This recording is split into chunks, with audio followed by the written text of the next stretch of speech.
Rois, c'est l'histoire d'un jeune homme qui arrive en prison, qui arrive à la Maka, dans la prison d'Abidjan, et qui va être choisi par le caïd de la prison pour raconter une histoire pendant toute une nuit. De placer le film La Nuit des Rois au sein de la Maka, évidemment, ce n'est pas anodin parce qu'au départ, c'est un ami qui m'a raconté une histoire vraie, parce que le rituel de choisir quelqu'un pour raconter une histoire à un prisonnier, c'est un rituel qui est vrai. Au sein de la Maka, on choisit le prisonnier, on l'appelle roman comme un roman, sauf qu'il n'y a pas de sentence de mort.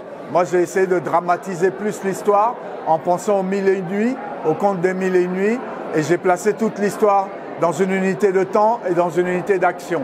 Mais sinon, c'est une pratique réelle. Et par rapport à mon histoire personnelle, ma mère était dans cette prison quand j'étais enfant, donc j'avais envie aussi de raconter certaines images que j'avais vues à ce moment-là. Le gang des microbes, c'est une réalité. Les microbes, c'est des gangs de jeunes de 8 à 18 ans qui sont dans les rues des quartiers populaires d'Abidjan et qui ont un mode opératoire qui est assez violent parce qu'ils attaquent à la machette pour voler. Et c'est une réalité. Et l'histoire que mon personnage, qui est conteur dans le film, raconte, c'est l'histoire de Zama, qui était un chef de gang des microbes. Pour La Nuit des Rois, on a essayé effectivement de travailler sur un décor très authentique. Même si on a reconstitué la prison, tous les dessins qui sont sur les murs viennent de vraies prisons, des dessins qu'on est allé chercher. Tous les slogans qu'il y a sur les murs viennent de vraies prisons aussi.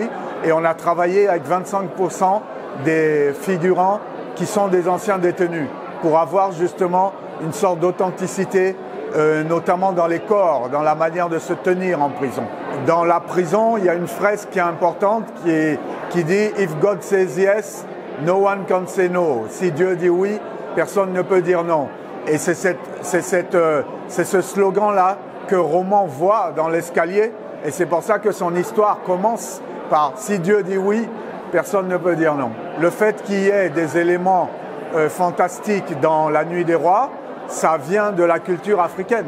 Parce que pour nous, il n'y a pas de frontières où les frontières sont très très minces entre le magique, le réalisme, le monde invisible, le monde visible, les morts, les vivants. Et donc je voulais traduire cette culture-là à l'image.